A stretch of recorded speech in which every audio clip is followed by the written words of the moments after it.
Alright, so welcome to a new guide on this channel, and on this occasion is the COBALT8 from Model Electronics. So this is not a review, it's a deep dive guide about this device. Now everything on this guide is in chapters, so if you look at the description or the timeline, you can jump to a section or skip the ones you don't want. Now, if you like this, please like and subscribe. And if you have the money and you want to buy me a coffee just to say thanks, you can. Everything is on the description. Right, so on this guide, we will learn pretty much everything about this synth. We are not going to be covering the ARP and the sequencer, but still, I've recorded a different guide, different video, just talking about the ARP and the sequencer. I'm going to give you the link right here at the top, or you will find it down at the bottom on the description. Now, this synth has a lot of features, and I mean a lot of features, and understanding the navigation, it's highly important. If not, you will be wondering where is this and where is that. Now on this synth, you don't have a lot of menu diving, not at all.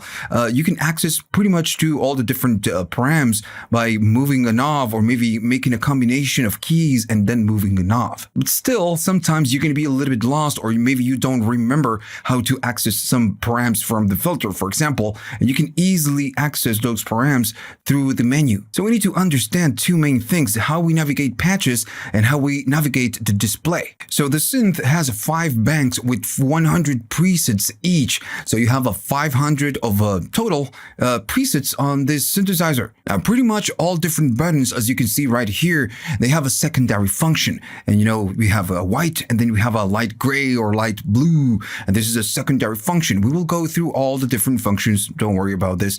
Right now we need to learn how we can navigate the patches. Now always when you're standing on the screen, just like this one, you can always go to the button that says patch, and when you tap this, you will always go to the patch screen. So when we go to patch, you're always going to stand at home, and you can load the different presets, and you're going to be doing it with this knob and this knob. So make sure that you have highlighted the part right here at the top. We can toggle this up and down. We're going to talk about this in a minute. But right here with this knob, you're going to be able to modify the different and navigate the different patches. You can go all the way down, to, a different patch, maybe this one. And once you press it, you're going to be loading. You're going to be loading that patch. And once you change it, you're going to be loading to something else. Now notice that it's something really cool, that when you change the patch, the sound, it's not really changing. You're not changing the patches. So if you're working on a patch and you toggle this by mistake, you're not going to lose you're not going to lose your work. Now still, you can change this on the main settings of the synthesizer, and you can change to a patch, maybe this one, whenever you scroll. Now, on this occasion, I have the default factory configuration, which is you can toggle the different patches that you have right there, and whenever you press it, then it's going to load that patch. So notice that at the bottom of preset and edit, you have in blue something that says bank. And again, this one has a 500 total of patches, but you have 5 different banks. So this is a secondary function. So what you will need to do, you will need to either turn the shift on, this will latch you to shift mode, or you just can press shift, and when you move this one is going to go by 100s. So you're gonna be on the bank 0, the bank 1, 2, 3, 4, and then all the way back to 1. But still, remember that you can shift, and without holding the shift, you can still do this without holding the button. But sometimes you just want to make one tiny change, so maybe latching the shift is not necessary. You just can press and hold it, make your change, and then release it, and you're back to the not shift mode. So sometimes what you want to do, you want to start with an init patch. So right here, you go right there, and it says init. So whenever you press and hold, this one is going to start with an init patch, and it's 2 sine waves, just the, a very basic sound. Now, since you're changing this patch, what you have by default, notice that there is an asterisk right there. So that means that you changed the patch, so you made some changes, and you need to save them if you want to keep whatever it is that you did. Now, if you move out, you're gonna lose the changes. If I go back there, we have the bass that we had from before. Also, maybe you're gonna be, I don't know, maybe you're gonna go with that right there. So we have this sound, and we are gonna be changing, maybe I'm gonna be changing the filters, doing something like that, right? So I decide that I want to save the changes on this patch. You don't need to go all the way to the menu, navigate the menu to save the patch. Right here you have your save. You can press and hold, and that will just save whatever change you made. So we know when we go to patch, we always go back to home, wherever we are. I'm going to go home. Good, takes back to home. So we have this button, and notice that the screen divides on two, the top part and the bottom part. And this is how the display works. So when you tap on this one, you're going to be toggling between the top and the bottom. And the main thing right here is that the top part is like the pages or main configuration section. And then at the bottom, you get the params. That's why it says page param. The upper part is the page and the bottom part is the params. So if I go to the upper part, to the top part, and I move this knob, we are going to be navigating the different pages that, we have with this synthesizer. The keyboard configuration, we're going to be going to the oscillator configuration, the 1, the 2, both oscillators, and we have the filters, and all of this, most of the options that we have right here, we're going to talk about this in a minute, we already have them as, as knobs. So we don't need to access them through the menu. We can easily move the knob and do the same thing, but still you always have a way to access that param from here. Right here we have the cutoff. If I move this, I'm modifying this value. So you have a lot of options. Now let me just go back to the beginning, and again, always patch to go back to home. And the bottom part is going to be the different options within that page. Right now we are on the patch page, right? So if we go at the bottom, we have a load patch. It makes sense. But if we move to other options, we have save patch, init patch, and then randomize patch. Now, for most of the options, again, we have a dedicated knob or a combination of keys. In this case, save patch, well, we already have it right here. Then the random, for example, the option we have right there, we can do shift and we have the rand right there. So we can randomize a patch. So we already have a dedicated button, so we can press it and execute. But still, you can go through the menu and trigger it from here. Now, it depends on the option that you're selecting. You might need to move this knob, or maybe you're going to need to press this down to execute whatever is that you're selecting. Now, if I go at the top and I toggle maybe a different option, let me go right here. I'm going to be going at the bottom to the cutoff. And again, with this one, instead of just pushing does nothing. We need to go up and down. And if we want to change the cutoff, we can go to the resonance, then the morph that we have right here. Notice that it's the same options. And toggle this knob, move this encoder to change some param. Now, in this case, for example, on the filter, we have something called type. Now, we don't have a type right here.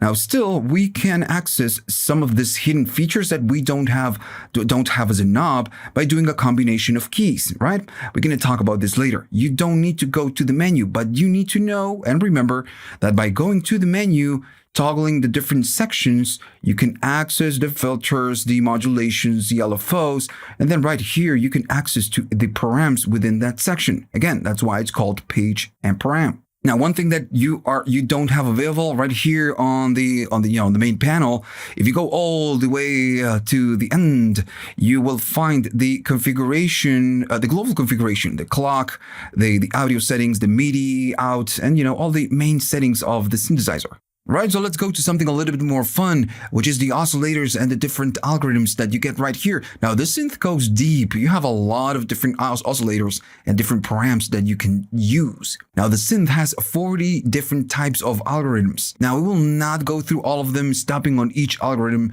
talking about that algorithm, because it's going to take a long time. But I will tell you, I'm going to give you some pointers on all the different algorithms that you have right here, so you can understand them a little bit better. Now, all the action is going to happen right here on the oscillator section. Now, first, we need to start an initial patch. I'm standing on some patch. I want to initialize to nothing. So when you do so, you have 2 sine waves on the oscillator 1 and the oscillator 2. So whenever you stand on an initial patch, since you have 1 and 2, you will always get the oscillator 1 100%, and the 2 is going to be silent. Now still, right here you have your blend, your mix control. So if I play something, whatever, it doesn't matter, and I move this will tell you where you're standing. So if I all the way to the left, you're standing on the number 1, so you're only getting the oscillator number 1. But as I get close to the oscillator number 2, I'm gonna stand right there in the middle, and we're getting a blend of the 1 and the 2. We're getting both at the same time. And if I go to all the other way, we are getting it's just the 2 and not the 1. Still, you can just make a blend of a little bit of one, a little bit of two, and so on and so on. So at the very top, you have the A1 and the B1, the A2 and the B2, but you also have secondary functions like the tune and the fine tune. So I'm going to go all the way to the 1 right now. It doesn't matter. So you have the tune. So the tune is a secondary function. If I move this is going to do something else I'm going to talk about in a minute. But if I do shift and I latch the shift and I move the tune, we are going to be adjusting this in semitones, right? And right there, it's telling you that we can go 24 up or we can go all the way to 24 down. So the other one is going to be fine-tuning in sense, which is going to be the B1. So right there, just a little bit or a little bit down. Now remember that you're in shift mode, so I'm going to be toggling this off. Now, why do you get an A and why do you get a B and you don't get something, a little bit more dedicated like tune or fine tune? And it's because the A1 and the B1 can be different options depending on the algorithm that you are selecting. Like I said before, we have 40. So the A and the 2, the properties or the params that this will change with each algorithm. So for example, with the oscillator, with the algorithm number 1, which is the one that we are using, is the first one, one, it says 1 alg right there. So if we go to this one and we start modifying the A1, what this will do, it will change the shape. And we are going to be going through different shapes when we modify this one. Now the B, in the case of this shape, is going to be a spread. Right? And all the different algorithms, if I go to on different ones, in the case of this one, it's giving us the width, and the other one is the asymmetry of the waveform. So like I said before, the A or the B1 could be different things. So alright, so with this one, we changed a different algorithm that we want to use. We have 40, you get the tune, the fine tune, and then the, whatever property the A or the B handles. Now the other thing that we get besides the mix is going to be the glide. So if I do shift or maybe hold it or latch it just like that, now the mix is going to be glide. So we are doing glide. And when I play a key, you can hear this gliding. Maybe I'm going to go to a different algorithm, something a little bit more, simple. I'm going to go right there. I'm going to go all the way to the 1, going to unshift it. And I'm just going to be changing the shape to something a little bit, simpler. There you go. So if I latch the shift, this one is going to be glide. And it's just gliding. And it's a normal glide, right? Just a normal glide. So right here it says auto. But if I go to the other one, to the other side, it's going to say legato. So you have 2 types of glide. Now the auto, it's pretty simple. You just play whatever is that you want and it's going to glide it to whatever key you press. Now the other one, the legato, it works on legato mode, and this works a little bit better when you're working on mono. So we will talk about the different voices or the different modes that we get right here, but I'm going to go to mono. So when you're on legato, it means that when you play a key, it will not do glide. But if you're playing and holding a key, and then I'm going to show you right now, you play and hold the key, and you play a new key, then it's going to glide. But you need to hold the key in order to get that glide. That's going to be, this option, the legato. Now I'm going to initialize the patch just to start from the beginning, and I'm going to give you some pointers about the different algorithms that we have right here. And again, I'm not going to go through all of them. We have 40, but the good part is that we can assign them to different groups. And I'm going to be showing you the app right here because we get the waveform that it creates when we change to a different algorithm. And also we get what this and this will do. So when you're standing on the first one, that one is going to be the VA, and VA are variable waveforms. So when you play a key, this one is going to be changing the waveform from one thing to a different thing, right? So that's the VA group. Now, the thing is that you have other groups within the VA. So if I go to the next one, now this one is going to be the VA and then crushed, and it's a different version. It's pretty much the same thing. You're going to be switching through different waveforms, but now this control is going to be a crush, a bit crush. So you're going to be crushing it. But they belong, this two, the first one and this one belong to the VA. And in the case of the first one, this one, what we'll do, it will modify the spread. Right, so we get that unison type, and the other one is just gonna do inversions of whatever it is that you're doing. Whenever you go up 50, above 50%, 60%. Right? This is something very common. I'm pretty sure you already knew this. But yeah, in the case of the VA is variable waveforms. So that's just one group. Then if I go to the next one, we have the spread type of group. Now this is just a waveform, right? The spread, and I'm going to go all the way down on the properties that we have right here. Now the spread is just a waveform. In this case, it's going to be a saw. Now the thing is that these options will just, make something else. So the weight is going to be, or it's going to create a type of super waveform, like a super saw in this case. Right? Notice that it's changing right there when I move this knob. Now the thing is that to do something, you need to provide some spread. And as soon as I do so, we get that super saw type of sound. Now you can go down on the weight and do a lesser effect. And if you go up on the spread up to 60 or, so on, you're going to be getting that super saw. Now if you go up again, like we did before on the other ones, you're going to be playing intervals. But still, you get your spread. Now, right here, if I go to the next one, we get the same thing, but now it's going to be with a square. And this is the same. So you don't need to learn anything new. You have your wave, and then you have your square. Now, if I keep moving, now we have the triangle, which is again the same idea, but with a triangle. So as you can see, we just covered 5 different oscillators, and it's super simple because 3 of them belong to the spread group, and they do the same thing. The only difference is that it uses a different waveform. Now then you have the PWM group, and if I go right there, this one, I'm going to go all the way down on this controls. So these ones are the pulse width, right? The classic pulse width. So I'm going to be playing something. I'm going to go down in volume just a little bit. If I play something, I'm going to be moving this knob, and this one will adjust it with the pulse width, something super classic. Now this one is going to do a spread, and then, intervals. Right? So super simple. So if I keep going, the next one is going to be the same, but it's going to be a variation of pulse width modulation. If I play it, we have a variation. That's it, but it still revolves around pulse width modulation. And if I go to the next one is going to be pulse width modulation, but you get a triangle, and then you get, you get a square. And this will, again, just create different sounds, and it's super cool. Notice how it's just changing right here, how this works, and the symmetry is just going to change the second cycle. Right.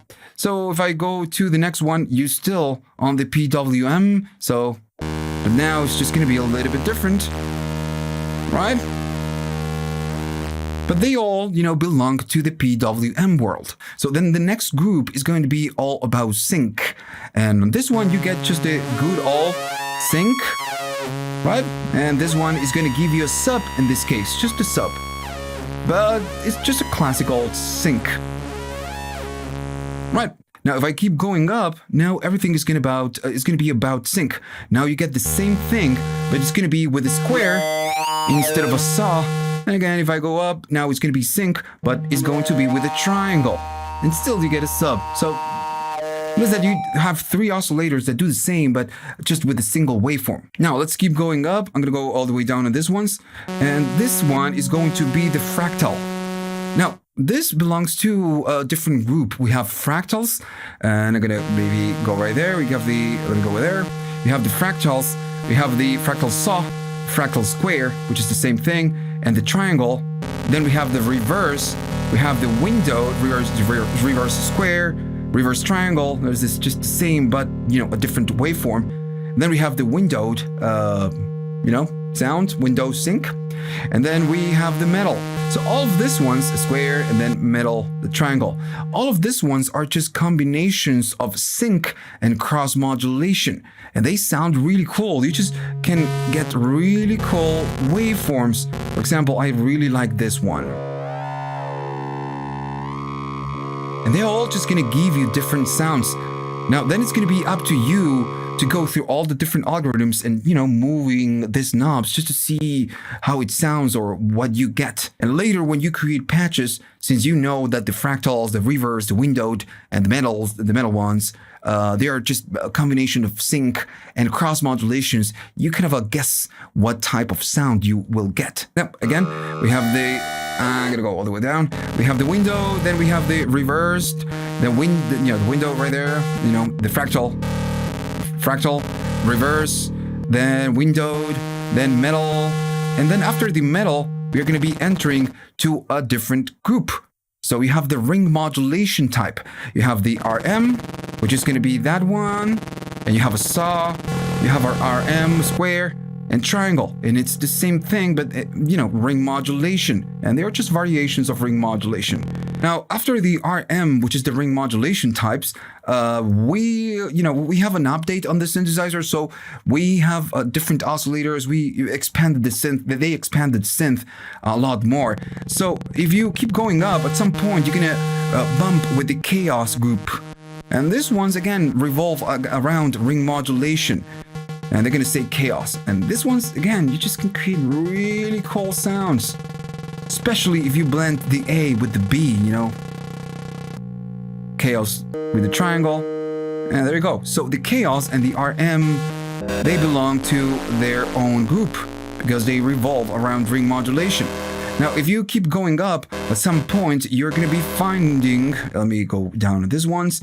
The next one is going to be the FM. So now you're entering in the frequency modulation group. Now, you don't get our super highly dedicated frequency modulation because this is not an FM synth, but you get, a take of that.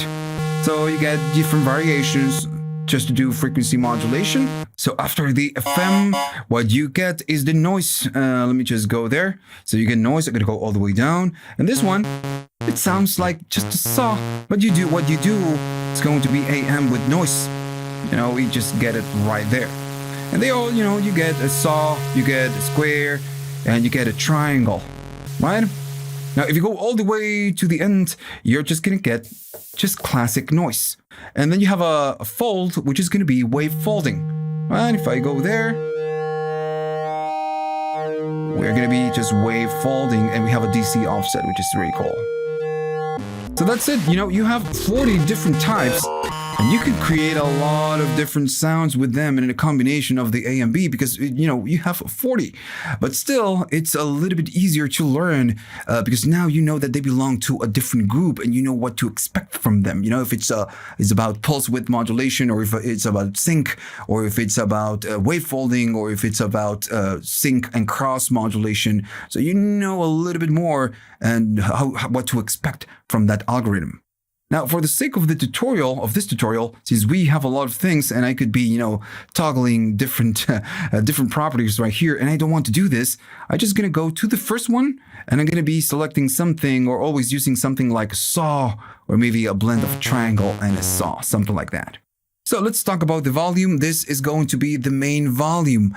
Now, the thing is that you have different stages for your volume. First, of course, you get the oscillator engine. That's your main sound.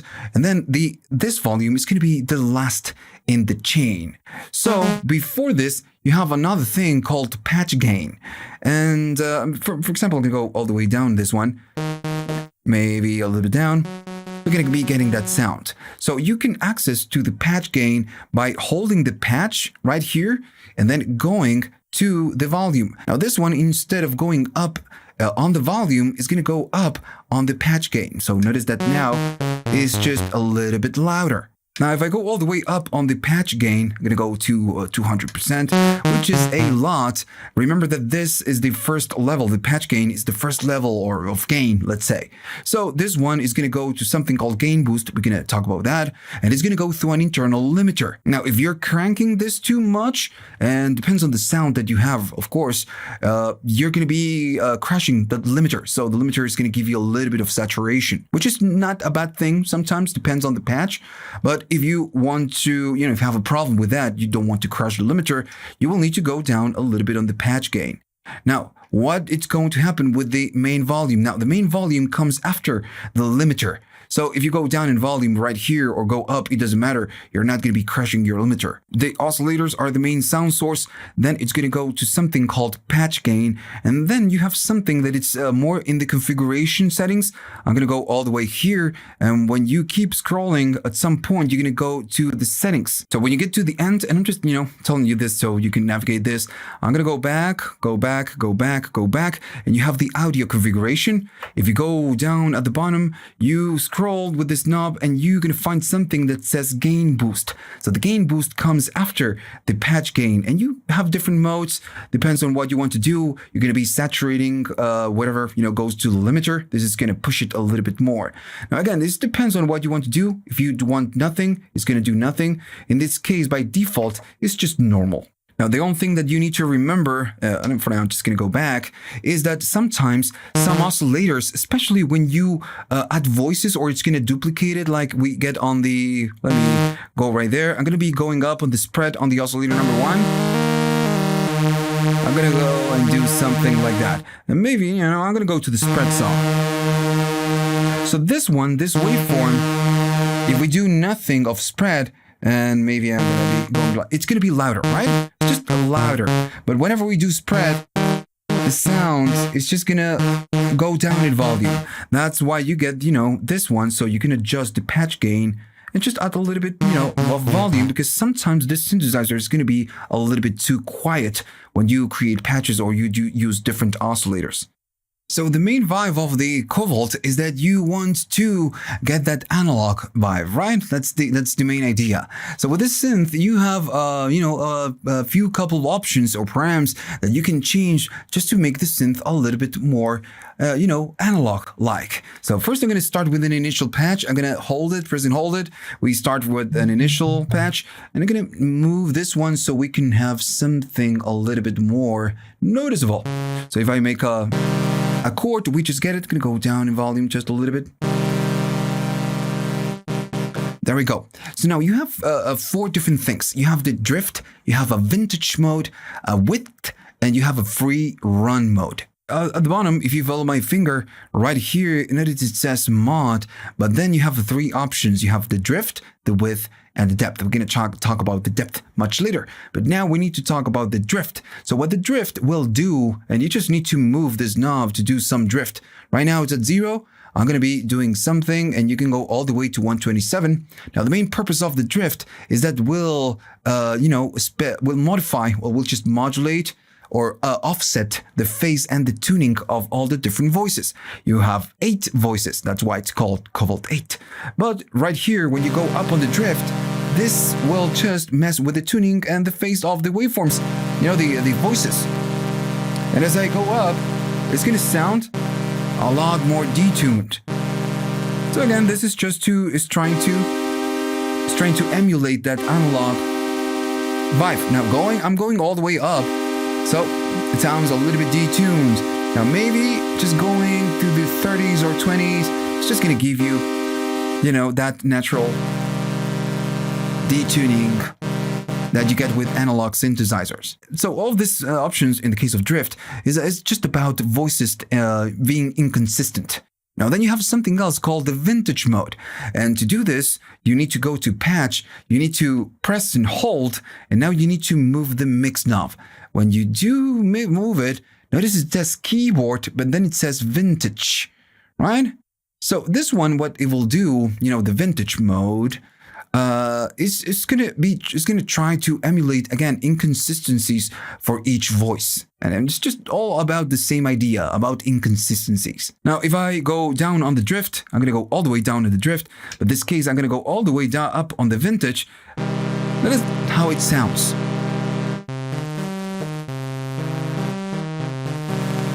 Okay, so sometimes it's gonna be bright, sometimes it's gonna be dark. Sometimes it's going to be in the middle. So notice that we get tiny little differences from each voice. And we are talking about tuning, and we are talking about everything else that we have right here. Right? So that's the main point. It's getting inconsistencies on every voice that we play. Maybe you don't see the keys. I'm just going to do 1. I'm going to do 3. I'm going to do this one.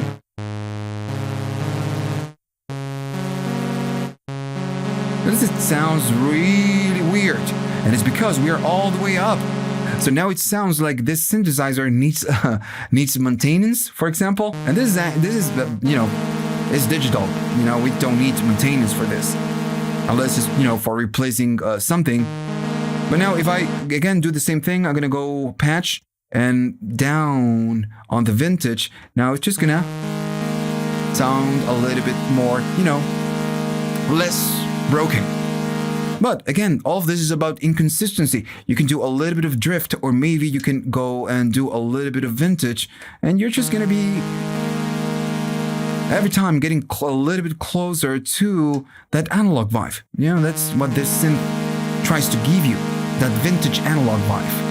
So again, remember, this one is just going to do drift, patch, and then the mix of the oscillators is going to be the vintage. Now we need to talk about something else, which is going to be the free run. For now, I'm just going to go to init, going to hold it and start with a new patch, and I'm just going to get a saw, something like that.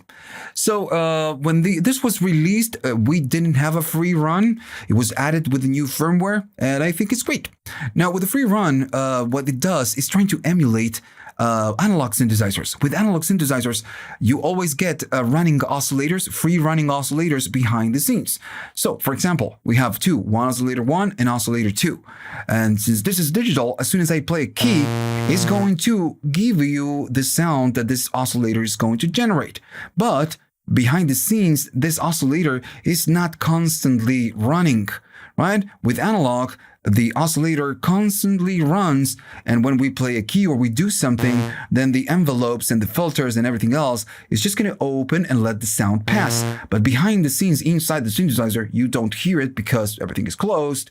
The oscillator is always going, is constantly going.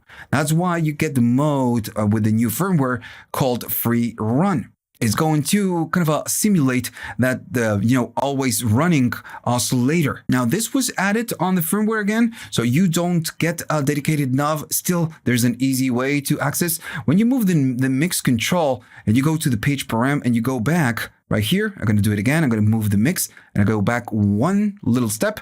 It's going to stand you on the oscillator menu. So you can go to the oscillator, access from there. But when you go right there at the bottom, if you keep moving, you can have your drift and you can have something that says free run. So you can enable free run from there. Now this free run is for both oscillators. Now all of this, the free run, the drift and the vintage will, cooperate to give you that vintage analog sound.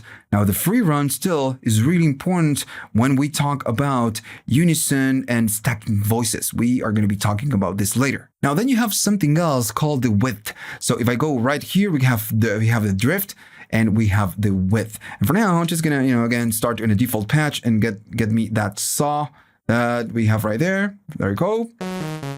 Right, so the width, what we'll do, it will move the voices from left and right. I know it sounds silly, but this is what it does. So I'm going to go to a key and I'm going to press it. Now, if you're using good headphones or speakers, you're going to notice that the sound is going to be kind of moving from left to right. So by default, it's doing something like this. This is, from factory. It's a default configuration. Now, if I do shift, hold it, press and hold, or maybe just latch it, this one is going to give you the width. So right now it's 20, maybe that's the default. You can go all the way to nothing. And now the voice or whatever we do, if we do a chord, is going to be always in center. But if you start moving this, I'm going to go really aggressive. Now, if I play a key, that voice is going to be either to the left or to the right. Right? So this is what the width will do. Now, since I'm just playing one single key, it sounds a little bit weird. It has, its uses, but now it's just a little bit weird. If I wanted to do a solo, it's gonna just go from left and right, and it doesn't work. Now, this mode is really good. It's really fun when you do chords. So if I play a chord and you stack chords, it's going to offset the voices.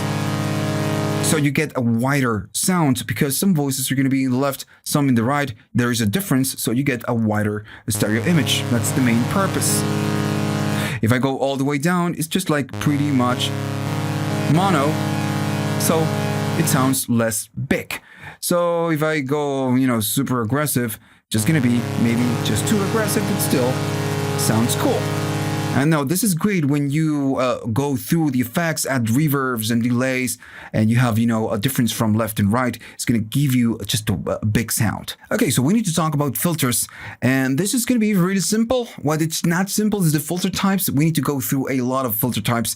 I'm going to unlatch the shift, and I'm going to start with an initial patch by holding this, and I'm going to go and just do something like that, right? So pretty simple. You have your cutoff, your resonance, and you have your morph. So if I play a key, whatever, it doesn't matter, and I start moving this is going to be your cutoff. It's going to chop low or high frequencies, or depending on which mode you're using, it's going to be doing something else, but this is like the main cutoff. Now the resonance is going to give you a resonance peak. And again, depends on which mode or filter you're using, which type, it's going to, do something else. Now then you have your morph, and depends again on the filter that you're using, this is going to do something else. In this case, is morphing through different types of filters. So as you can see, the filter, it's super simple. The problem right now is that we need to go through a lot of different filter types because these 3 knobs will react differently to different types. Right, so let's talk about the filter types, and you have a lot of different filter types. You have 31. I'm going to go through all of them, just showing you the differences. They are very simple to understand, and just like the oscillators, we can separate them in different groups. Now, how can we change the filter types? So you're going to need to go to patch, and as we can see, patch is very important for us. And when you go to patch, you're going to be toggling the different types of filters, right? So super simple. Now I'm going to go all the way to the beginning. So the first filter is going to be called a Reso LP. Now this one is just a 4-pole low pass, and the morph is going to change it to a band pass and then to a 1-pole low pass. So it goes from aggressive to a band pass. We can see the band pass right there if we shift it right there. And then if we go the other way, it's going to be 1 pole. So it's less aggressive, less aggressive low pass. So then the next one is going to be a balanced LP. And these ones are siblings, the Reso LP and the balanced LP. Now the difference with the balanced is that the balanced will give you, or, just make you lose less low end when you go up in resonance. The other one, as soon as you go up in resonance, you lose a lot of low end. Now this balanced, it's gonna, you're gonna lose less low end, but you get less resonance. It's gonna be a little bit less resonant, and that's the only difference. Everything else is just the same. You go from a 4 to a band pass right there, right there, and then you go to a 1-pole low pass. Now next, it's going to be the balanced high pass. And this one is the same idea, but it's going to be high pass. It's going to be a 4-pole high pass. It's going to be really aggressive on the, cutting lows. And then it's going to go to a notch. And then it's going to go to a 1-pole high pass. So it's just a little bit less aggressive. Notice that it's just pretty much the same idea than the other ones, but with a different filter. Now I'm going to do patch, and I'm going to go to the next one, and this one is going to be called balanced face. Now this is a dual notch right here, and the resonance is just going to give you a pick, and the width is going to separate them or just make them closer. It's just the width control. And then you have the SVF types. You have 2 types of this. I'm going to go to the first one. Now the first one, it's going to be a 2-pole low pass, band pass, and then goes to a high pass. So if I go all the way down, we are going to be standing on 2-pole low pass. We are just cutting the highs with 2 poles, and then as we morph it, we go to a band pass just like that, and then we go to a high pass. So now the next one, the next SVF, is pretty much the same, but now I'm going to go all the way down. It's going to go from a low pass to a notch. I'm going to go over there to a high pass. So again, it's just different variations of the same idea. Now these ones are the morphal types and are the legacy ones, the ones you had when this came out. But then again, they made an update with the 2.1, 2 point something, and they added a lot of filters. Now these filters are not morphable, but they give you a drive. So since they added a lot of filters, this is going to be a little bit maybe boring for you. If you already know this, you can just, go to them yourself and just see what they do.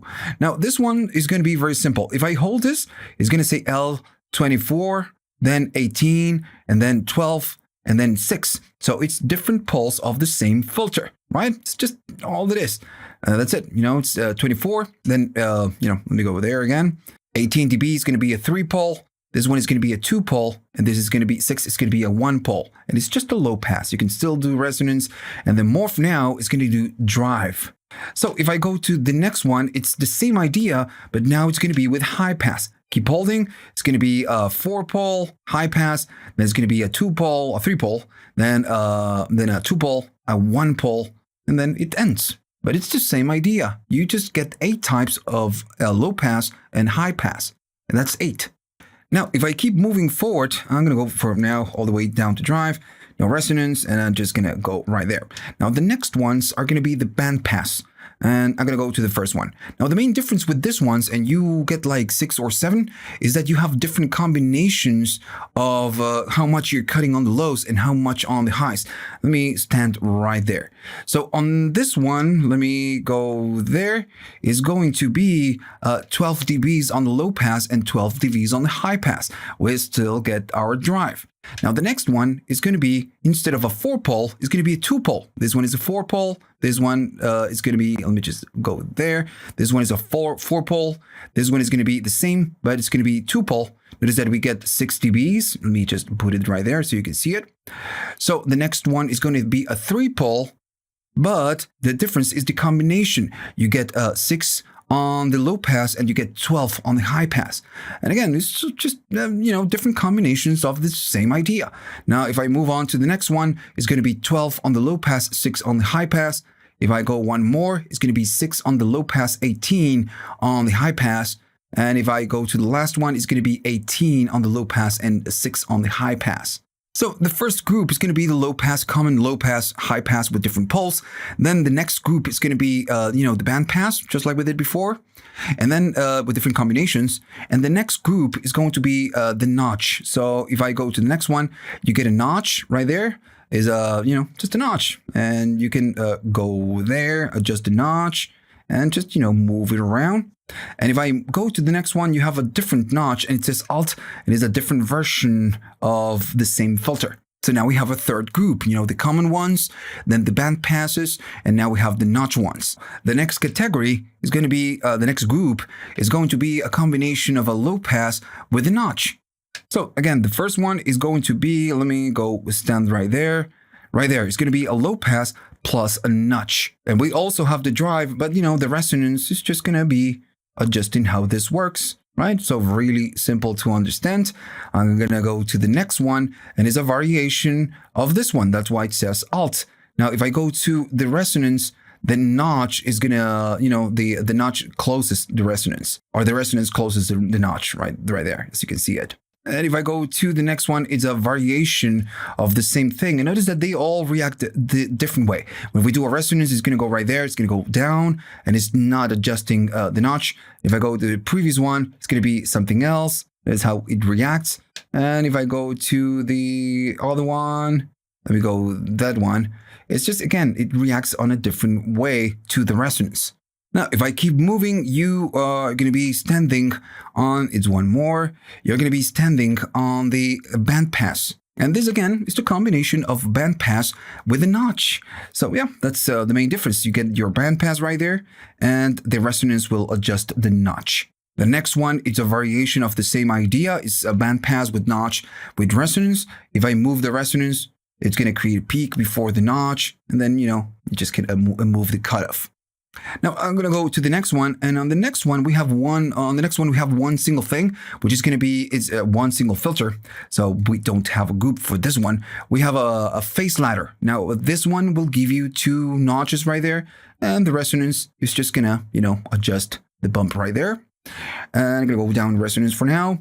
And I'm going to move on to the next one. And now you're going to have the opposite of what we had before. It's going to be a high pass with a notch. So we are chopping the low frequencies, and we can adjust the notch. And the next one is a variation of the same one. So when we go up in resonance, notice what happens to the notch. Now the next one is going to be a peaking filter, and it's just pretty simple to understand. We can go up, and right here it's just going to We don't have a lot of cut right there, but going up in resonance, it's just gonna go down, and it's essentially just, you know, kind of a high pass because you go down after the resonance, but it's just a picking filter. So that's it. That's all the filters, you know, we have available.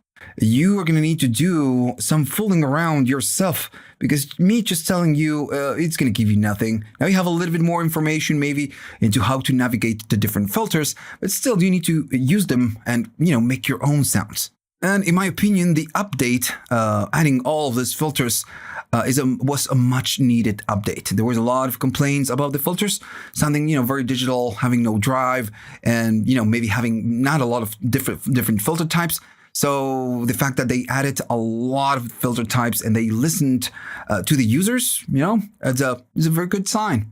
Right, so let's talk about cutoff scaling.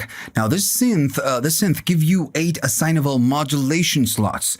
Now, by default, you have 4 predefined. So it's 4 modulation slots that you cannot change. And then you have 8 that you can change. Now, 2 of them are related to the cutoff. So I'm going to start with an initial patch, and I'm going to be doing something that has some high frequencies, like a saw, right? So if I play some keys from higher pitch, you know, down, we get that. I'm going to be doing a little bit of cutoff. Now, the first modulation is going to be note to cutoff. That's the first kind of a pre-assigned modulation slot. So this is essentially key tracking. If you already know what key tracking is, you know. But key tracking, essentially, when we play the keys, is going to adjust the cutoff to, you know, the keys that we play. So if we play higher keys, is going to open the cutoff filter a little bit more so we can hear the higher keys. Something pretty simple that we have on a lot of synthesizers. By default, this is disabled. We have nothing. How can we enable key tracking? So right there, it says note. I'm going to press and hold. And when you go to cutoff, it's going to say note to cutoff. If I go all the way down, all the way up, I'm doing full on the key tracking. So now if I play a key, it's going to sound a little bit brighter, because if I play higher keys, and we can go to higher octaves, right there, you have the octave control. Now the higher keys are going to be a little bit brighter because we have this. If I go all the way down to 0, the higher keys will sound a little bit darker. Now I'm going to do something, we're going to talk about this. I'm going to press the ARP. Maybe you don't see it on the camera. I'm going to press the ARP. So if I play a key, it's just going to constantly play it.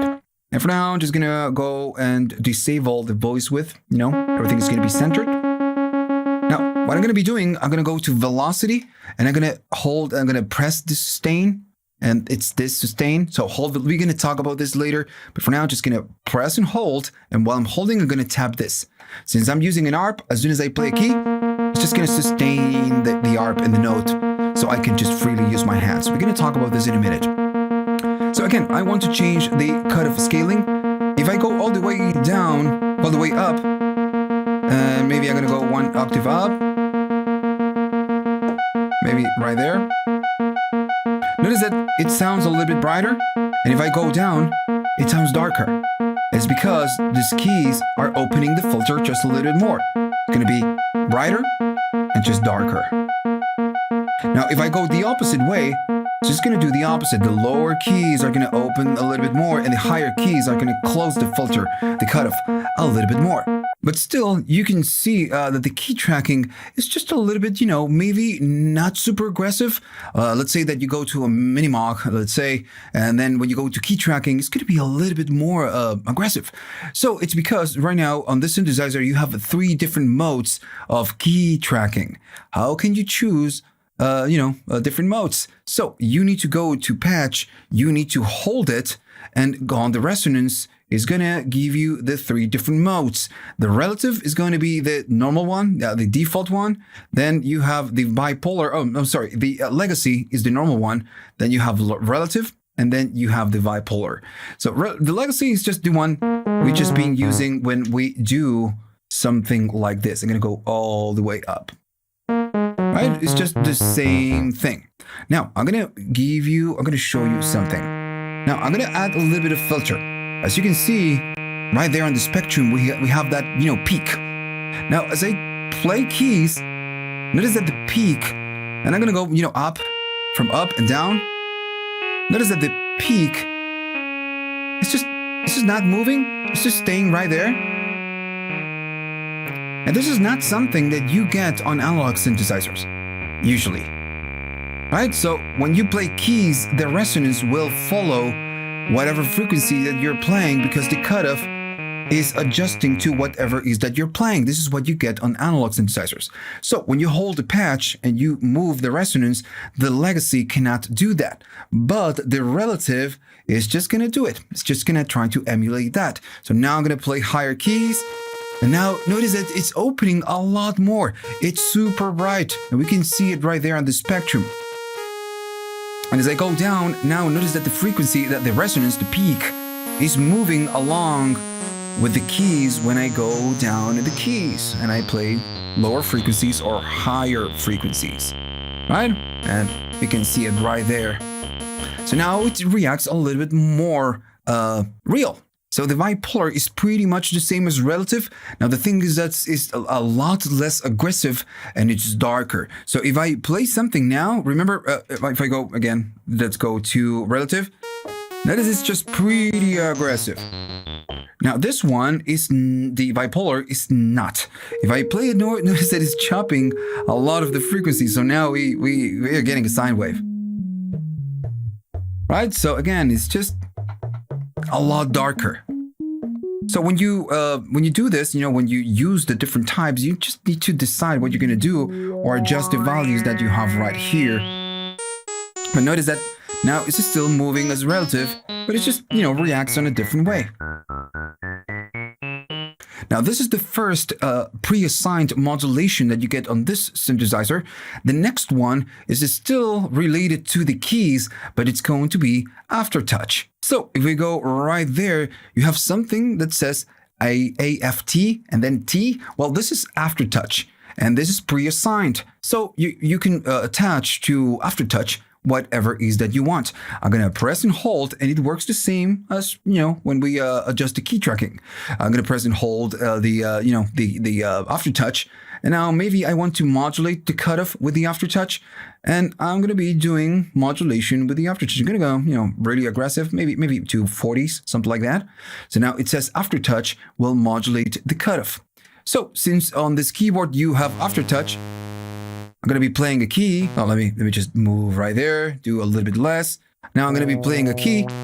And when I do aftertouch, right? So we get aftertouch. Pretty simple. It's just pretty easy to assign.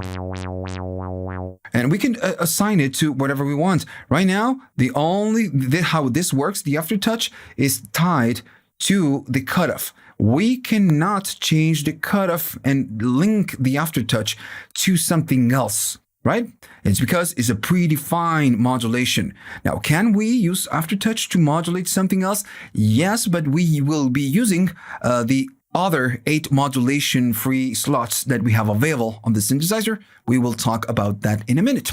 Okay, so now it's time to talk about the envelopes, which is going to be this section right here. So you mainly have 3 different envelopes. You have the filter envelope, which is going to be that one. It says F right there. Then you have the amp envelope, and of course the filter will modulate the cutoff.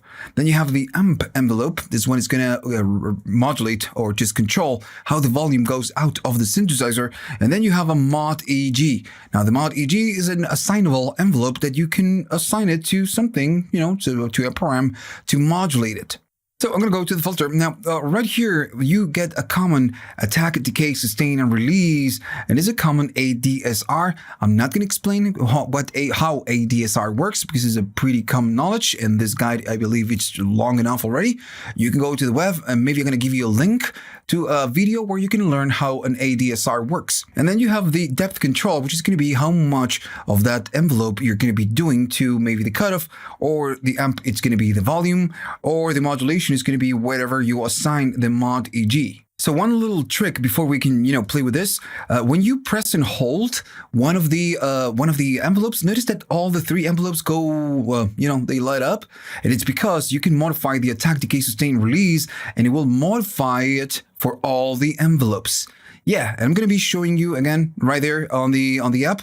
If I go down on the decay or maybe down on the sustain, it's going to modify the 3 envelopes at the same time. And this is a cool trick because sometimes you just want to do the same and maybe then do some changes to each of the envelopes.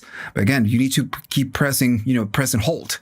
And it's a really, really cool thing. Now, when you're standing on this one, you're just modifying the attack, decay, sustain, and release of this. So it can go up on the decay, maybe down on sustain, and so on and on and on. Now, one thing that you need to be aware of is that you have the depth control. Now, in the case of the filter, the depth, you can go all the way up. You're going to be going up to positives, but you can also go down to negatives. So you're inverting the envelope just like I'm showing you right there on the app. Now, if you go to the amp, this one cannot go into negatives because if you invert the envelope and you go to negatives, you're going to be going to silence pretty much, right? Because this one, it's about volume. On this one, you don't have negatives. You can go all the way from 0 to maybe 127. In this case, it's just 100%. Now, the mod EG can go into negatives and to positives. Now, I'm going to start with the default patch, and all this is just pretty obvious. It's just standard ADSR controls, right? So let's talk about the not so obvious parts. Now, we already talked about the node to cutoff, right? That's the predefined mod slot, and the aftertouch to cutoff, right? And we have 4, then we have 2. Now, the third one is going to be about velocity of the keyboards and how aggressive the amp is. So if we press soft keys, we press the keys softly, the volume is going to be less. And if we play hard, it's just going to be a little bit more. So if you go right there, it's going to be velocity. And notice that everything is related. If you're doing note with the frequency of the pitch, it's going to be note. And if you want to modulate aftertouch, it's going to be aftertouch. And if in this case, it's going to be velocity. So when you do velocity, and let me just go back. You need to go to amp EG. You need to stand right there. So when you go to velocity and you press and hold, you're going to be moving the depth. And this is going to take you to that mod slot, which is going to be velocity to the amp EG amp envelope generator amount. And then you can go all the way up. And for this case, I'm going to go all the way up. You cannot go into negatives, of course. So I'm going to go really aggressive so you can hear the difference. So now if I play a key and I play it soft, we almost have no volume, and I'm playing really soft. Now, if I play fast or just hard, we get a lot. And it's because, this modulation is really aggressive. So if I play soft, almost nothing. If I play hard, it goes up in volume. Now, you don't need to go to 127. You just can do a little bit, and it's just going to be a little bit better, right? A little bit more normal. So this modulation is the third predefined or pre-assigned modulation that we have. We have node to cutoff, aftertouch to cutoff, and then velocity to amp EG.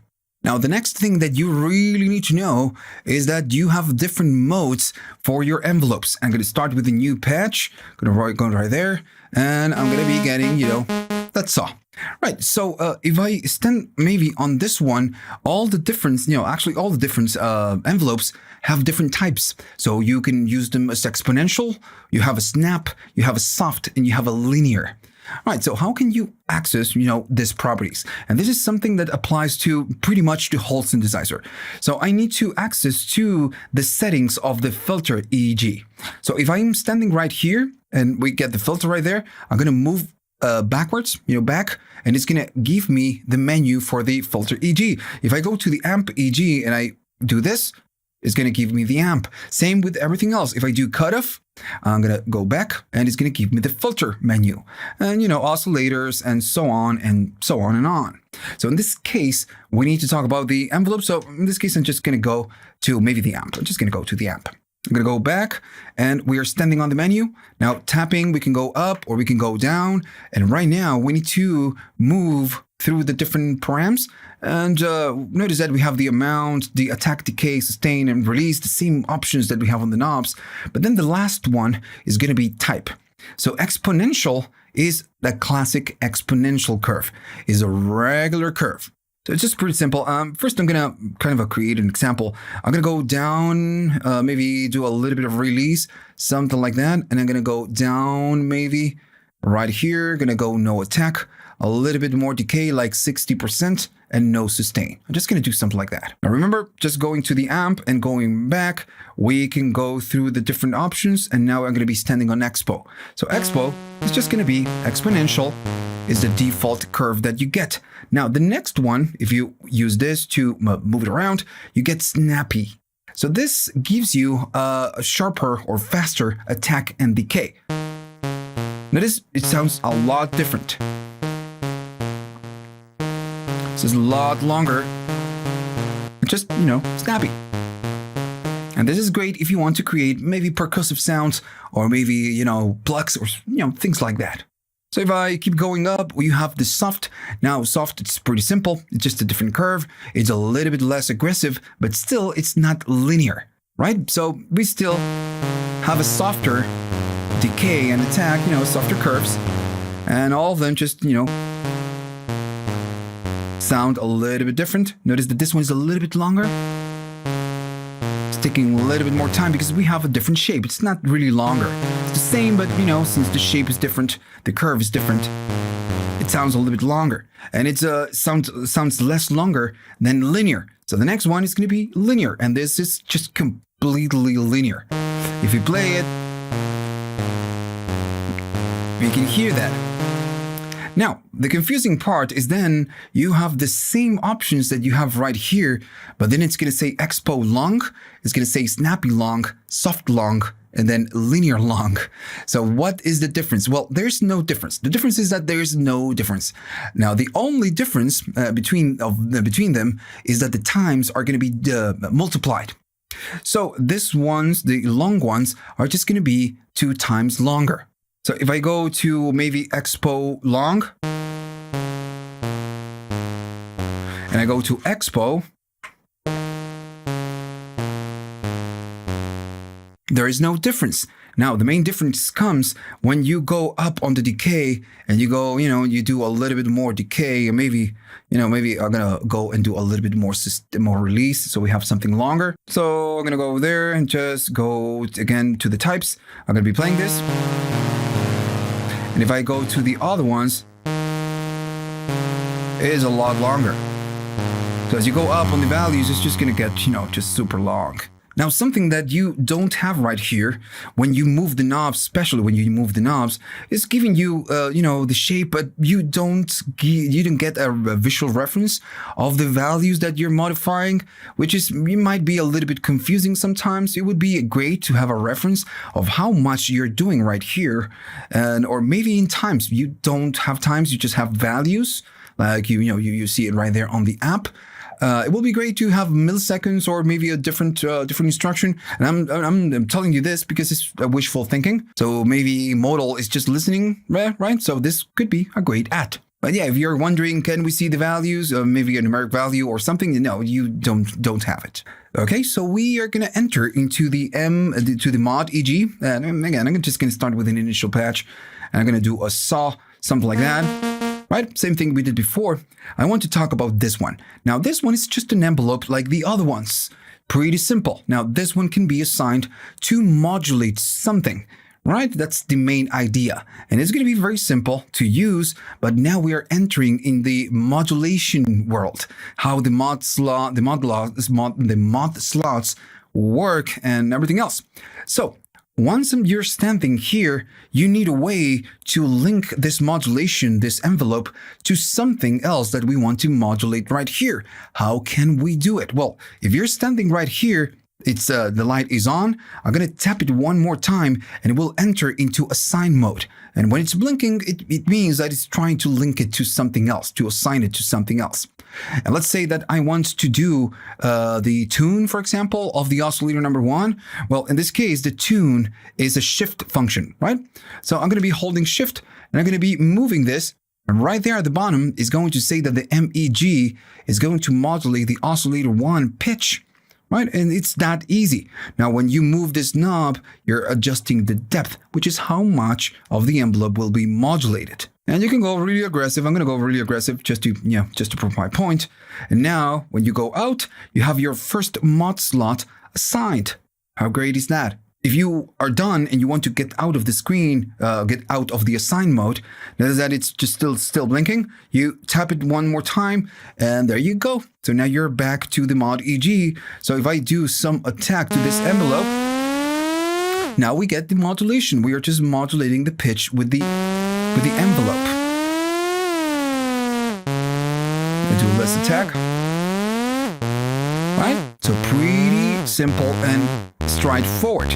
You just tap it, it's going to enter to the blink mode, you assign it to whatever you want, and then you just tap it to exit the assign mode. How to clear mod slots, how to change mod slots, or how to edit them and how to use them properly. Well, this is just the next topic, mod slots. All right, so I'm going to start an initial patch, and I'm going to be going right there at the beginning, to home. Now, we need to talk about mod slots. You have 8 assignable mod slots that you can use. Now, you can assign them through with the buttons and the knobs. We're going to do that in a minute.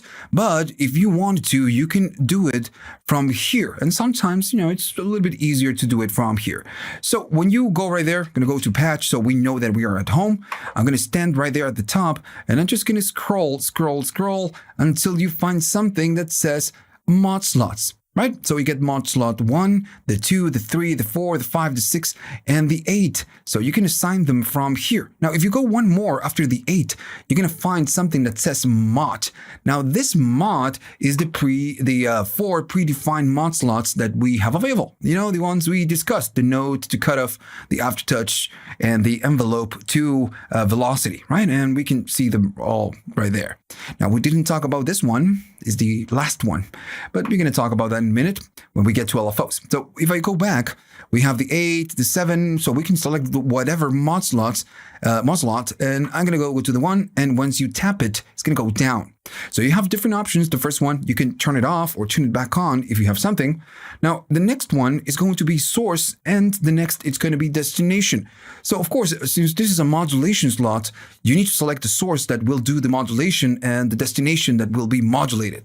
So, it makes sense that you need to select the source. I'm going to be using LFO1. You have a lot of options, aftertouch, the joystick and everything else. So I'm going to use the 1. Now, once you're ready to select that one, you don't go away, or you just don't use this one to go away.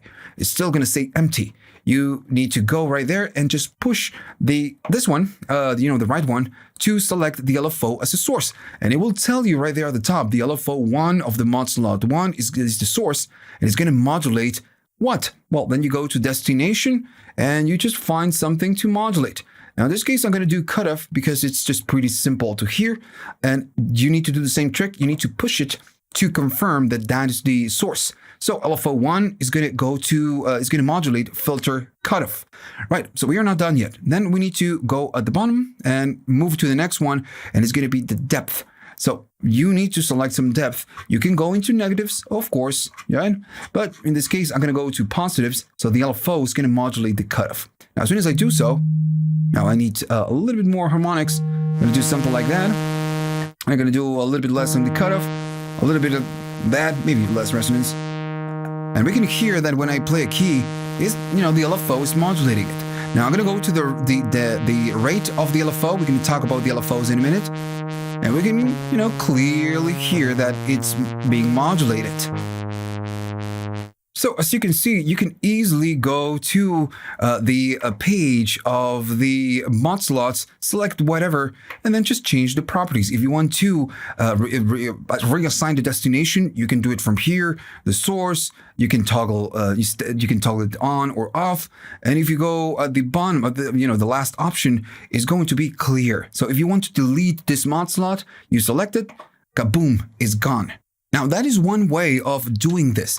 I'm going to go back to an init patch, and we are going to be using, the different controls that we have available.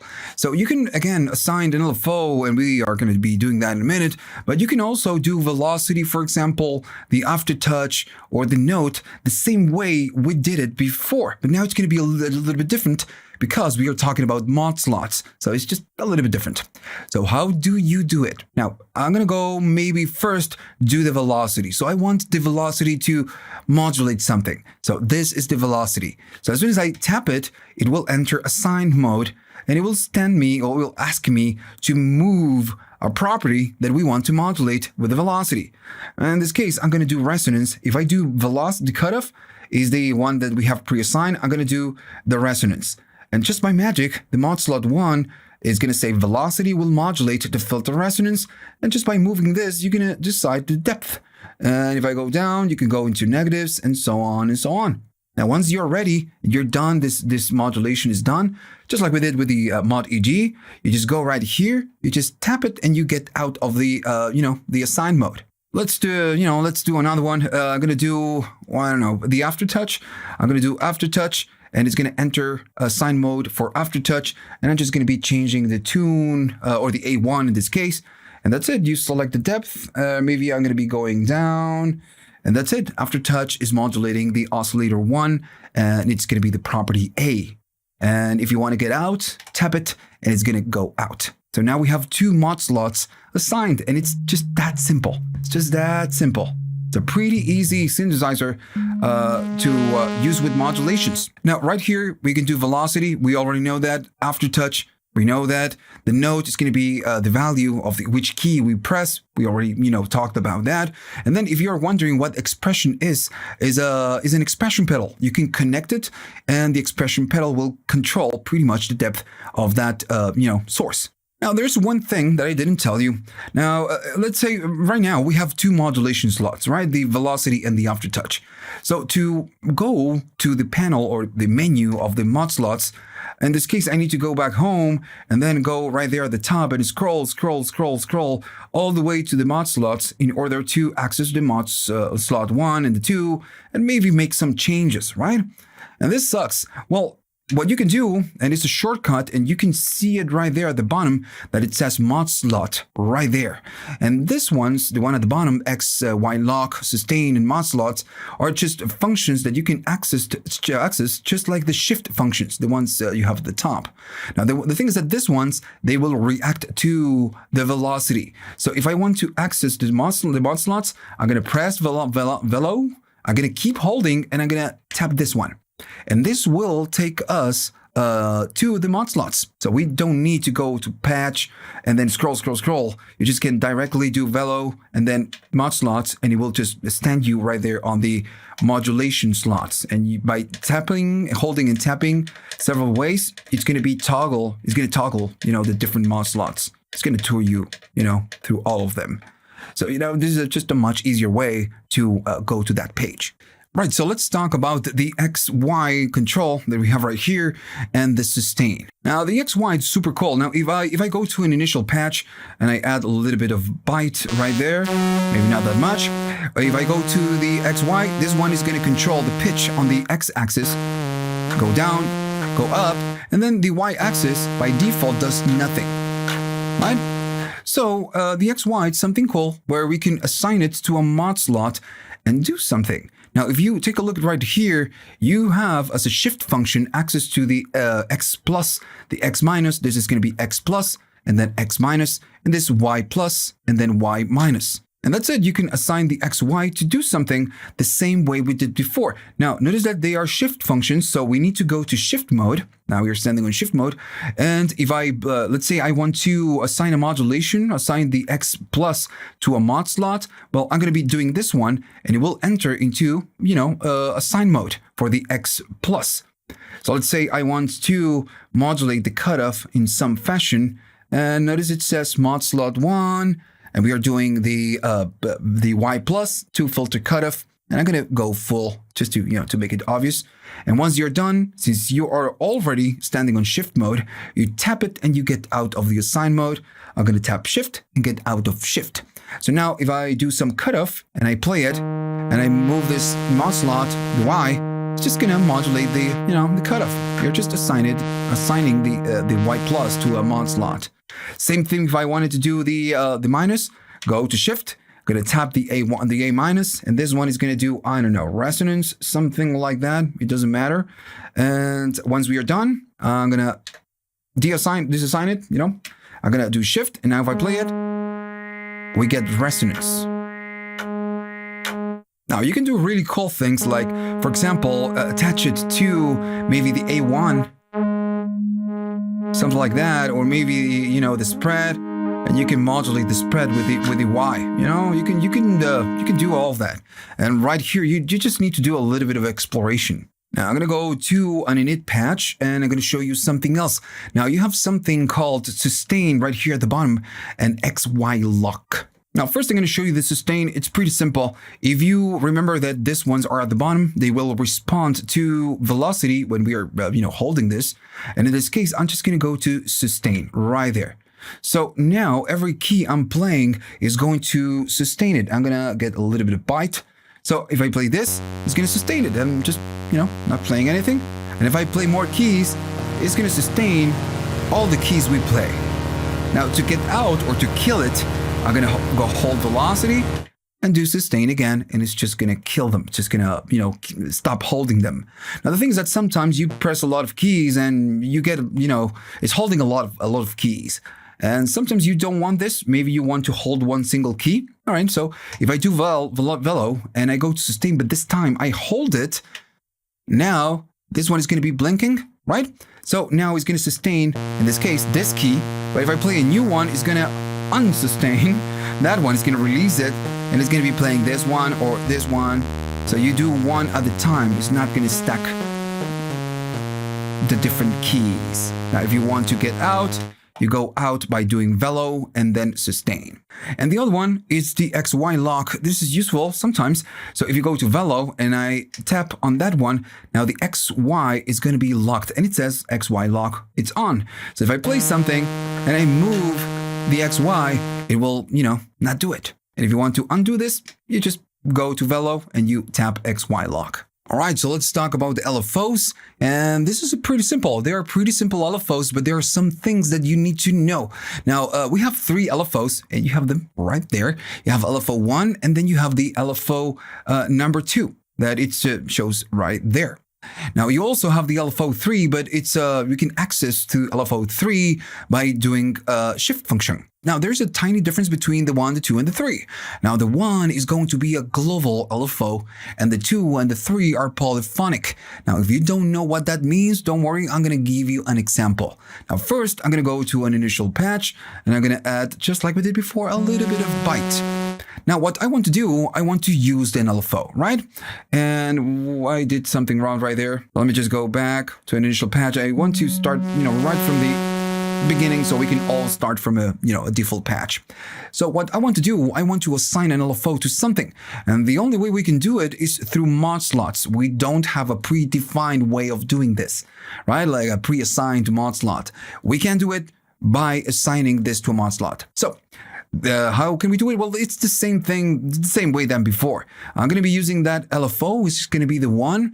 All right, so, I want to play something. I'm going to be tapping this. It's going to enter into assign mode. And just to do something simple, in this case, I'm going to do the cutoff. And as I move it, I'm going to be providing a depth. And that's it. It's going to be LFO1. It's going to rule the filter cutoff. We kind of already talked about this. And to get out of the assign mode, I'm going to tap it. And there you go. I'm going to do some cutoff so we can really hear the LFO going. So, we can get it right there. We can hear it. Now, the LFO is too slow. By default, it's just, a little bit too slow. Now, right there, you have the different options, which is going to be the rate, you have the depth, and then shift functions, which is going to be the shape, and the different mode. We're going to talk about the mode in the modes in a second. So if I go to this, we know that the LFO1 is modulating this. The rate, it means that it's just going to go faster. Simple as that. Now, if I go down, going into negatives is going to give you subdivisions, right? Right there, we can see the subdivisions. Now, the thing is that to do subdivisions, it means that this is following or locking to a tempo. Now, you don't see it on the screen, but if you go all the way to the right, you have the knob that says SEQ, and then below you have something that says tempo. If I move that one, that's going to be the clock. So the LFO, unless you're synced to something that outside of the synthesizer, like a computer or something else, is going to be using the internal clock So if I do something like that, or maybe I go slower, the LFO is gonna be slower. If I go faster, to a higher BPM, it's just gonna be faster. And it's because, again, we are just using subdivisions. Right. So then it's gonna be the depth, how aggressive we want for this, LFO to be. We can go to 0, it's pretty much nothing, or go all the way up, really aggressive. And remember, we can go into negatives, so it's just going to do the opposite. Right. So, it's a pretty simple LFOs. Now, the other options, shape and mode, are shift functions. So if I want to access them, I'm going to need to hold or maybe just latch the shift. Now, if I play and go to shape, we have a sine wave so far. The next one is going to be a triangle. If I keep going up, it's going to be a square. If I go up, it's going to be a saw, which is at the same time a ramp up. The next one is going to be a ramp down, which is the opposite of ramp up. And the last ones are going to be sample and hold, which is going to be random. And as I can feel, it's just not doing any of depth. Let me just adjust the depth so we can do or maybe hear something. There we go. So now I'm going to go to shift again, and we're going to go to the shapes. And as you can hear, the sine wave is just a sine, the triangle, on and off like a square. Then this one is a ramp up, ramp down. And the sample and hold is just random. Now the next one is going to be sample and hold, and it is still random, but notice that the transitions are a little bit smoother than this one. So yeah, it's just a smooth sample and hold, and it's called smooth sample and hold. So the next is going to be the mode. Now for the mode, and I don't need to press anything. If I go right here, it's gonna ask you what the mode is, and you have re-trigger, you have a free, or you have single. So what is the difference? So I'm gonna go to an initial patch because I need a very specific example so you can really hear what this does. Maybe gonna bring something like that. So what I want to do, I want to link this LFO, but this time I want to link it to the tune of the A, the pitch. So I'm going to be modulating pitch, and I'm going to maybe go really aggressive. Why not? So once this is done, I'm going to tap it to go out of the assign mode and go out of the shift mode. And if I play it, we get that. Now, I want to go to shift, and I want to select a square. Oh, so for that, just bump the camera. I'm going to go out of the shift, and I'm going to go maybe a little bit faster because it was too slow. So with the square, we can hear that it's an on and off kind of a behavior. And as soon as I play a key, it's going to go on and off, on and off, on and off. Now, what I'm going to do something like this. Notice what happens. Every time I play a key, it is always starting from the higher. Now, if I keep playing, then it's going to go to low, high, like on and off. And this is because the default mode is going to be re-trigger. Every time we play a key, the LFO will re-trigger and restart, so we always start on the same position when we play a key. Now what if we don't want this? Well, we have different modes. So I'm going to go to shift, and I'm going to be going to the next mode, and the next mode, we have a re-trigger right there.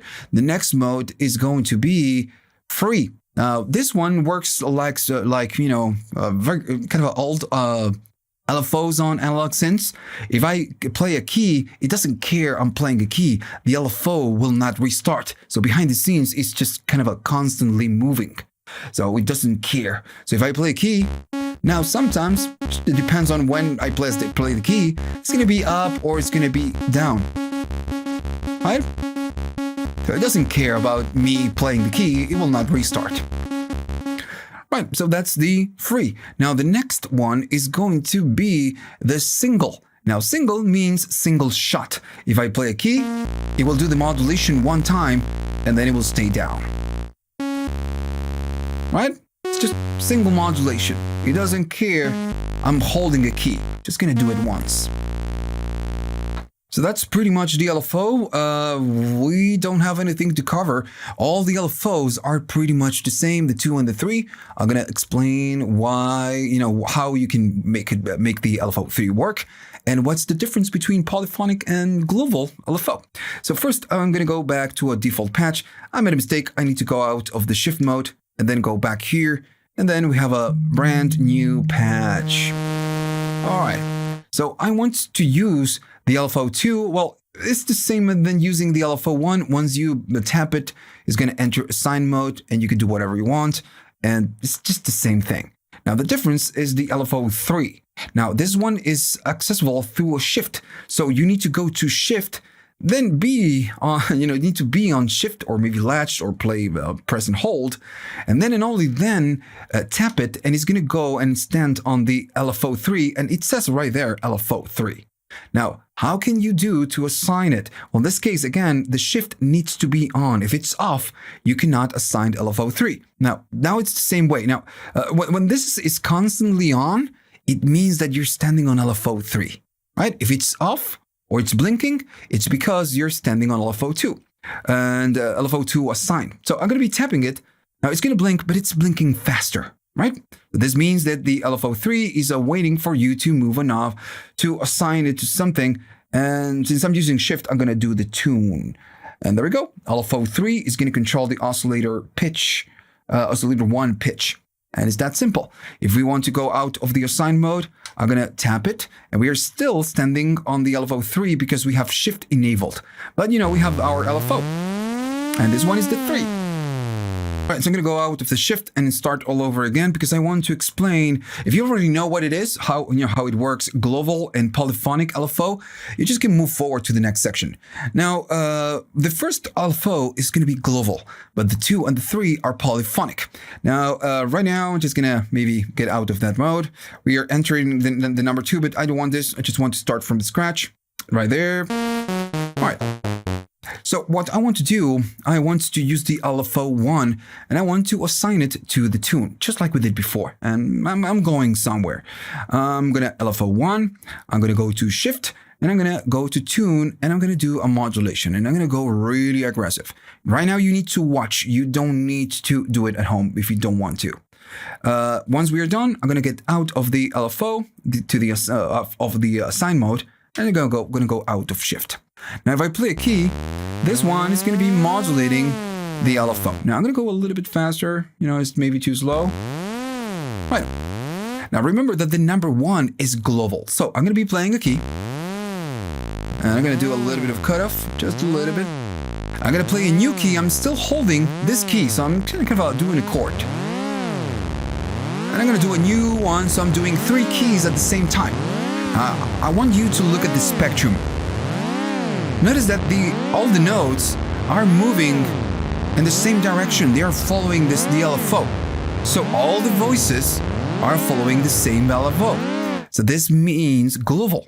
It doesn't care if we are playing maybe 8 keys, because we can play up to 8 keys. If we play 8 keys, the 8 voices will go and move the same way with the LFO1. That's why it's global. Now, if I do it with the LFO2, the LFO2 is polyphonic. So each voice is going to have or move in a different way. So I'm going to go back to an initial patch, and then we are going to be doing the same thing with it before with the LFO2, and you're going to notice the difference. I'm going to assign, and we are going to be doing shift, and we are going to be modulating the oscillator 1 pitch. So we are just doing the same thing. And I want to go a little bit faster. Their mistake because I didn't get out. And notice it says when I'm trying to modulate something that it's not assignable, like the same rate of the LFO2, it's gonna let you know right there. So I need to get out of the assign mode just to do a little bit more rate. And if I play a key, maybe that one is just too fast. We have the same, but now I'm gonna be doing the same. I'm gonna play this key, and I'm gonna be playing a new one. Notice how it sounds. And I'm going to be playing this one. And if you take a look at the spectrum, notice that some of the peaks, the frequencies that you have right there are going into the opposite directions. If I play more keys, now we have a big mess of different frequencies going on, on a LFO, but they're just going in opposite directions. And this is why it's polyphonic. Every time you play a key, that voice is going to start the LFO from a different point in time. It's just going to do its own modulation. But when I play a new one, this one will do a different LFO because it's a different voice. So both have, maybe different instructions. They started on a different point in time. And same if you add more, same if you add more, same if you add more. So that's why it's the LFO, the 2 and 3 are polyphonic. So I'm going to go to an initial patch and a little bit, just like before, a little bit more byte. I'm going to cut off a little bit more. And I'm going to go to the Modslots. At this point, you should, know what I'm doing. We are going to be going to Modslots, and if I go all the way at the end, you have the node to cutoff. We already know this and talked about the 4 predefined. We talked about 3, but the next one, it's going to be X, Y, or X plus, Y plus, sorry, to LFO depth. So this one means that if we assigned something to the LFO, some modulation to the LFO, we can control the depth of that modulation by doing Y and then plus, by moving this up. So we have it, pre-assigned like the other, the note, the aftertouch, and the velocity. Just pretty much the same idea. So in this case, let's say I'm standing on LFO 1 depth. I'm just gonna, go full, doesn't matter. And just gonna, we have that. Right, so I'm gonna go to LFO 1. And I don't know, I'm just gonna be doing something like the cutoff. It's going to maybe go up on the cutoff, something like that. And I'm going to be doing something like that. And if we go down, as soon as I play a key, I'm going to go up in the rate. Now, if I go up, notice that nothing happens. And it's because the depth of the LFO is just way too aggressive. What we want to do, we want to go up with the XY.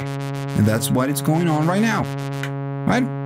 It's just a nice way to control the depth of the LFO 1 with the XY. All right, so let's talk about the effects. And we already know a lot. We know the filters, the oscillators, the envelopes, the LFOs, the different, the modulation sources that we can assign. So we can stop right here if you wanted to and create really cool patches. Now, still, the effects are really important. Now, you have 3 different effects slots. Now, you only have 3, but sometimes you will have 2, and I will, tell you why in a minute. So how to use effects? I'm going to be starting always on a default patch, and I'm going to be doing, again, the same thing that before, adding a little bit more byte and a little bit of filter. Right, so how can you stand on the effects number 1? Well, you tap it and it's going to go there. If you tap this one, it's going to go there. If you tap that one, it's going to go to the number 3. Now you have 3 slots. Now, if you tap this and keep tapping right there at the bottom, it's just going to toggle, to you through the different options or the different effects. I'm not going to go through all the different effects, just, showing you how this works. Now, you can still, select this one, and with this encoder, you just can select different effects. And when you are done selecting, you need to push that one. I'm going to be using the reverb V2. I'm going to push it. So now we have the V2. So right here, these 3 knobs will control the different params for the different effects, and each different effect has, different params. Sometimes you get something on the E and the F, for example, but you don't get it on with reverb. So it depends on the effect, depends on how many params you have, but you can have up to 6 different params. So you have the A, in this case, is going to be the dry, and the wet, the blend, and the time in this case, and then in this case it's going to be brightness. Now the other params, you need to go to shift, and now it's going to be high pass filter, modulation, and this one I believe it's pre-delay. Now some of the effects, again, you don't have any properties when you're latched on shift. Now, there's one thing that you need to know, especially when you are using the latest version of the synthesizer. So when you select an effect that says V2, it means that this effect was added on the second version, the version number 2 point something of the firmware. And they use a lot of DSP power, So if you're using, maybe let me give you an example. I'm going to be using the Reverb V2, right? So we are using 1 slot. So I'm going to go to right here to the number 2. I'm going to use maybe a course just like that. And if I go to the number 1, everything is going to be like, not available, and it's because the V2s, they will take up 2 slots because they use a lot of DSP power. So whenever you're using a V2, now you don't have 3 spaces available, you only have 2. Now still, let me go here. I'm gonna delete the, go back to none. Still, you can go here and select the chorus V2, and this one is gonna be a reverb V2. For example, let me just find it right there. So you can do that. You can use 2 V2 effects, or maybe you can use non V2 and use 3 of the, again, non V2s, for example, like this one. But that's it pretty much. You can just select the effect. If you want to delete it, you press and hold, select it, press and hold, and select it and toggle and select whatever effects you want right there, and it's gonna work. Now, before, there's something I forgot to tell you, that right here you have an effects level. So if I'm doing something like that, so there we go. So if I'm doing something like that, if I go all the way down on the effects level, none of the sound is going through the effects chain. That's why we get no sound. So you just can go all the way aggressive, or just maybe go a little bit down if you're being a little bit too aggressive. And this is a great feature. Now, let me show you the other thing. So you have presets. Now, you can go to home and go right here at the top, and you need to scroll. And at some point, you're going to be, you're going to find something that says presets. So let me just go. There we go. So we have load effects, and you have something that says basic course. Maybe if I toggle this, it's going to give you 100 different presets for effects. So if you create an effects, you can store this and use it. For example, let's say I want to load a preset that lives right here, right? So amp distortion, that's fine. So I'm going to go over there, and it says load presets, but you can save an effects that you create. I'm going to load, in this case, I'm going to press it, and now we are using one of the, the presets that we get on that list. Now still, you just can go back, delete everything if you wanted to, and maybe let's say that you want to create a new preset. Well, let's just do something like that. I'm going to go to that one, and now we have a course. Let's say that this is a preset. So now what you can do, you can go through here and just, toggle, or you can go right here to the 3 buttons. And if you press them at the same time, it will take you to the screen to load or to save the effects. So if I press save on the amp distortion, it's going to ask you where you want to save it. If you want to save it there, or maybe on a different preset, let's say I want to save it there. And right there, you just can select a different name, change the different name, and you just keep pressing, and you keep pressing to confirm. So now you just created your own effects preset, so you can reuse it later. Now, one more thing. Let's say that right now on the effects number 1, we have nothing. On the 2, we have nothing. And on the 3, we have the chorus. Let's say I made a mistake, and the chorus number 2, this chorus should go on the effects number 1 and not on the 3.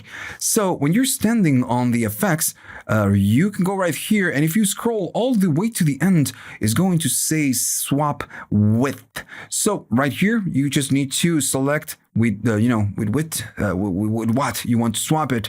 It's going to be effects 1, and it's going to just take it this one to the effects number 1. So now this one has none, and the effects number 1 has that chorus. Right, so I'm going to start on a default patch again like we did before, and we need to talk about these controls that you have right here. So it's going to be voices and chord. So you have the right here, the mono, you have poly, you have unison, you have stack, and then you have something that says chord. So how will this work? I'm going to be adding a little bit of more byte. Right, so by default, you're always going to be standing on a poly, on the poly mode when you start, a default patch. And you can see this when you do shift. That is, it turns blue and it's standing on the poly. So poly means you can play 8 keys at the same time. Pretty simple. Now, what happens if we change it? I'm going to be going to mono, and now the voice mode is going to be mono. So it means one single key at the same time. We cannot play chords. It's just one single key at the same time, just mono, right? Pretty easy to understand. So what happens if we go to unison? So I'm going to go to unison, and unison is going to be a little bit different.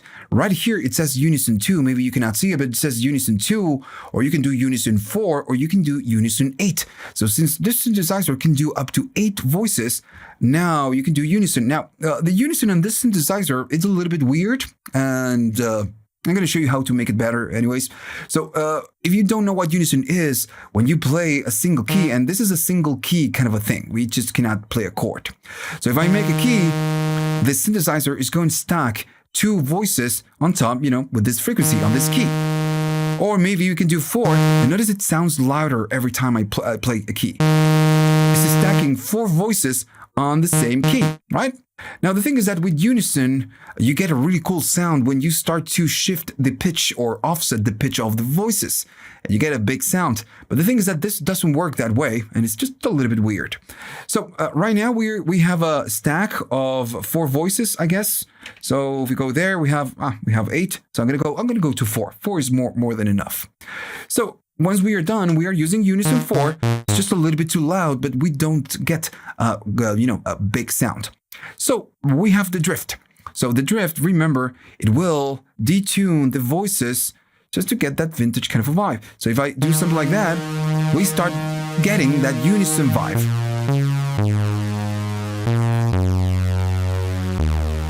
Right? Now still, it sounds a little bit weird. And it's because whenever you do this, the oscillators by default, they are not on free run. So you play a key and the oscillators will just start emitting whatever sound at the same time. So you get a peak, you get a big transient at the beginning. So a cool way to, I wouldn't say fix this, but just get it to work a little bit better. You can maybe go to mix right here. And whenever you go to mix, you can access the oscillator settings and then you can go to free run just like we did before. So if I enable free run, now it's going to be a little bit better, just a little bit better. Now still, you cannot really go really crazy on the amount of detune on the unison. You're quite there. Now still, you need to remember that you have other oscillators where they give you this vibe. In this case, I'm going to go to the shape, and you got the spread.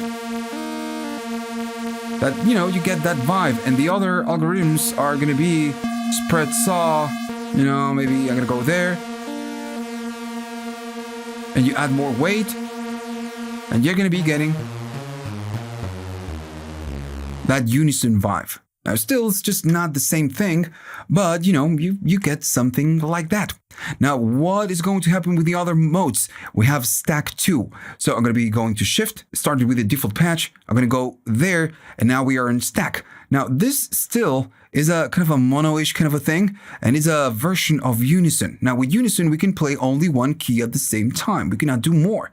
Now, when you stack it, you're pretty much doing unison, but you can say stack 2, or you can stack 4, or you can stack nothing. You can just do or 4.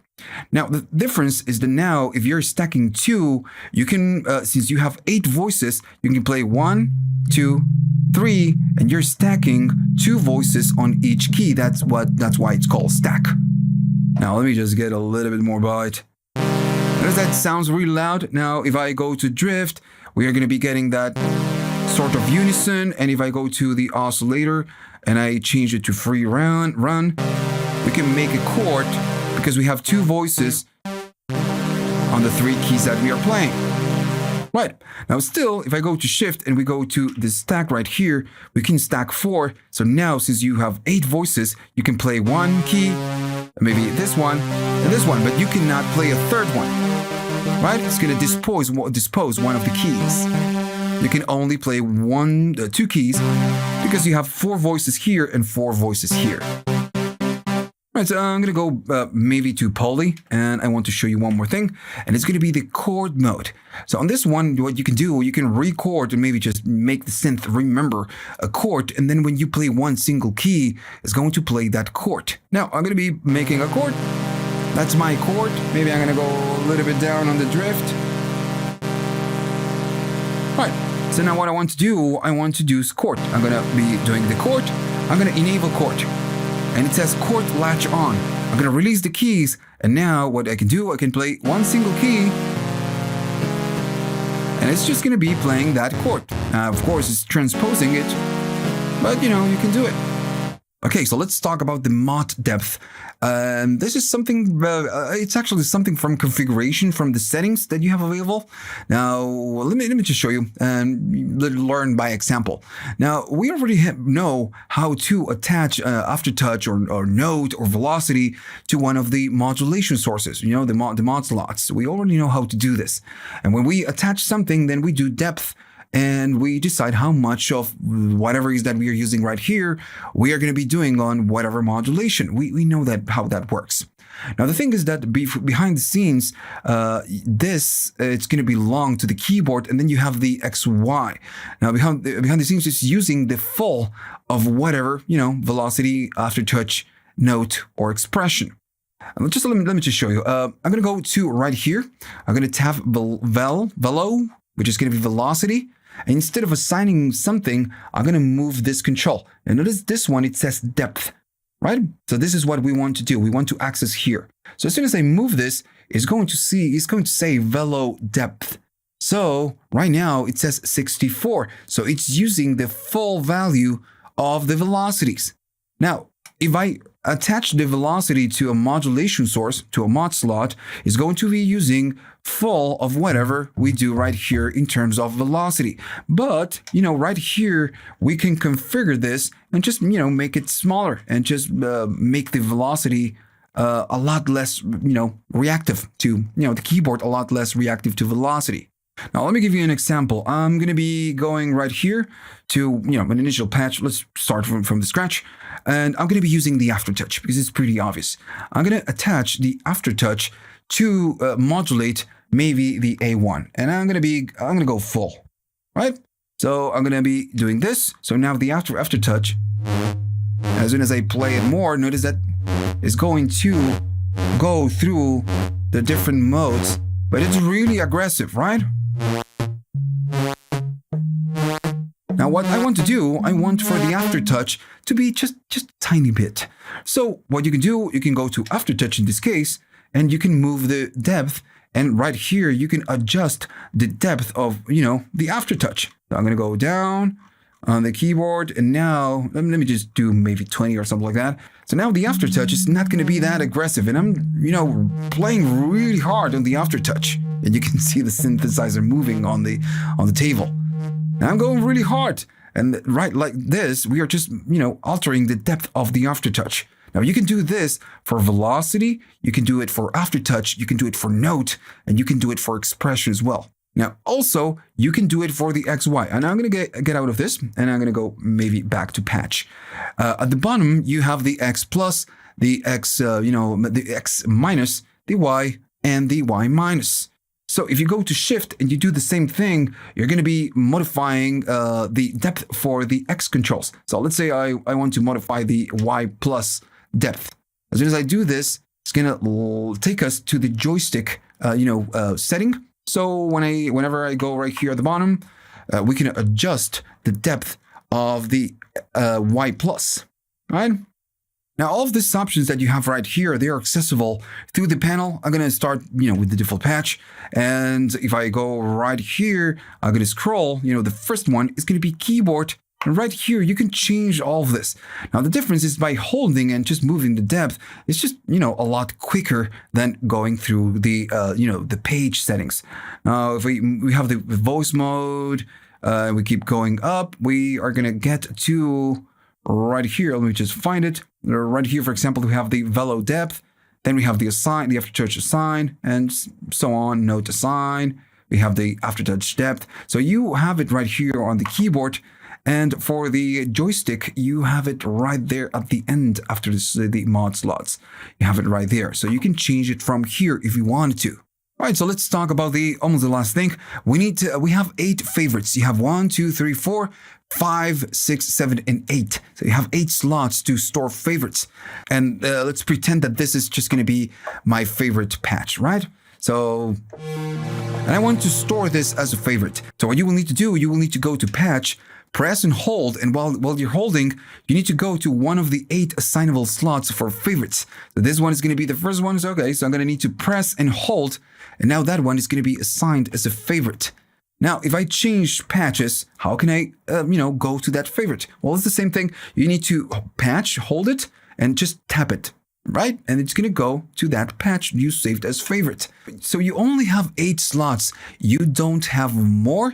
I wish we could store more patches, as favorites, or they are called recall slots as well. But we just get 8. Right, so we are pretty much done with this. The only thing that you need to know is that you can download the app, you connect this through USB, and you have just a controller from with your computer. You just can even connect it to an iPad or something like that, and you're going to be getting the application. And it's just pretty simple to use, and it's a great companion app. It works great. Now, the main idea of this tutorial, this guide, is not using the app and just trying to do everything with the through the panel without the application. But still, using the application sometimes, maybe having it in the background, it's just a cool thing. Now, especially when we talk about sequences, it just gets a little bit easier maybe sometimes when you want to modify something on the fly. All right, so that's it pretty much.